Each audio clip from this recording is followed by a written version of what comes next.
7th SIMI Nivashini. இப்போ நம்ம சந்தையை பற்றி பார்க்க போகிறோம். இதில் எல்லாமே பார்க்குறோம்.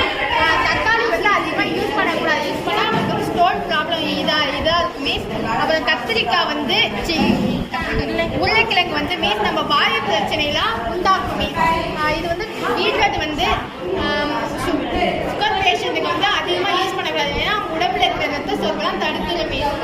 நவதானியங்கள் சாப்பிட்டா எல்லா உடலில் இருக்கிற நோயும் தீர்ந்துருமே. அப்புறம் வெந்தய மீஸ் இந்த தலைவலி பிரச்சனையும் இந்த ஆப்ரேஷன் பண்ணவங்க சாப்பிடவே கூடாது மீஸ். அப்புறம் மிளகு வந்து அஜீர்ண கோளாறு சாப்பாடு நம்ம செரிமானம் ஆகலைன்னா மிளகு சாப்பிடலாம் மீஸ். பூண்டு வந்து நம்ம கெட்ட கழிவு அப்புறம் வந்து உடம்புல இருக்கிற வாயுக்கள்லாம் தடுத்துரும் மீஸ். பச்சை மிளகாய் எல்லா வைட்டமின்ஸ் இருக்கு மீஸ். அதை வந்து கால் சில பேர் ஒதுக்கி வச்சிருக்காங்க. கத்திரிக்காய் வைட்டமின்ஸ் மீஸ். அதனால அறிவு உண்டாகும். சில பேர் சாப்பிடவே மாட்டாங்க.